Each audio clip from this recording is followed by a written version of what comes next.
Hello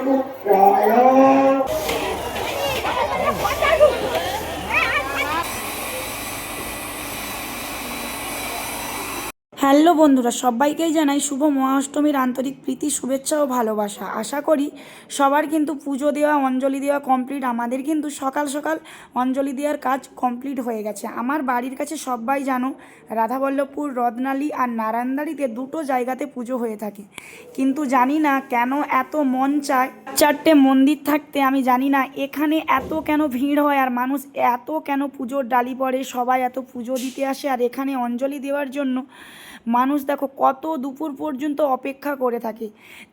তিনটে জায়গাতে পুজো 10টাকেই মানে কমপ্লিট হয়ে যায় অঞ্জলি, কিন্তু এখানে বিকেল 3টে 4টে পর্যন্ত অঞ্জলির কাজ, পুজোর কাজ চলতে থাকে।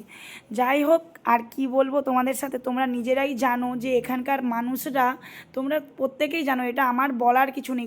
শুধু দেখো কত পুজোর ডালি পড়েছে। তোমাদের দাদাভাই সকাল সকাল আমার যে মানসিক করার চাঁদমালা ছিল, টাকার বানিয়েছিলাম, সেটা কিন্তু ও এসে সকাল সকাল ঠাকুরকে দিয়ে গেছে। আমরা কিন্তু তৃতীয় ব্যাচে কিন্তু অঞ্জলি দিয়েছি, তারপরও দেখো কত মানুষজন এসেছে। আর তার সাথে তোমাদের সাথে একটাই কথা শেয়ার করব, 14 বছর হলো আমার বিবাহিত জীবন। এই 14 বছরে আমি কোনো দিনও এই মন্দিরে আসিনি, বা ওই মানে বছরে এই দিনটাতে এখানে অঞ্জলি দেইনি, এমন একটাও দিন মিস যায়নি। আর তার সাথে দেখো কত মানসিক বাতাসা, কত কুইন্টাল আমার আইডিয়া নেই তো, বাট এটা দেখতে আমি এসেছিলাম, আমি দেখে অবাক হলাম। তো ওনারাই বললো একটু ভিডিও বানিয়ে পোস্ট করতে, কত বাতাসা তোমরা দেখতে পেয়েছো। তো চলো, আমাদের তো পুজো টুজো কমপ্লিট হয়ে গেছে, সেই জন্য আমরা পঞ্চামৃত খেয়ে এবার বাড়ির পথে রওনা দেব। ও না, আমাদের তো মনেই ছিল না ও পাশের দিকে যেতে হবে।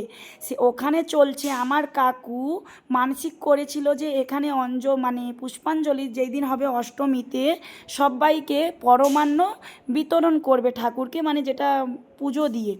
সেই জন্য কাকুর কাজে একটু সহযোগিতা করার জন্য চলে এলাম। কিন্তু পায়েসটার টেস্টটা এত সুন্দর হয়েছিল, তো একটা বাটি নিয়ে বসাবে না, 2-3টা বাটি নিয়ে নিয়েছি। এটা যেহেতু নিজের কাকুর, তো তাই অন্য কেউ হলে হয়তো লজ্জায় নিতে পারতাম না। যাই হোক, পায়েসটার টেস্টটা ছিল দারুণ, যেমন কাজু বাদাম কিশমিশ কোনো কিছুরই অভাব ছিল না। পায়েসটা দুর্দান্ত হয়েছে। আর একটা কথা বলবো, অঞ্জলির দিন আমরা বাড়িতে খাবার দাবার বানিয়ে মানে অঞ্জলি দিতে আসি, যাতে বাড়ি গিয়ে খাবার দাবার খেতে পাই। কিন্তু এবছর অন্যরকম ব্যাপারটা হলো, প্রত্যেক মণ্ডপে কোথাও না কোথাও কিছু খাবার দাবার দেওয়া চলছে।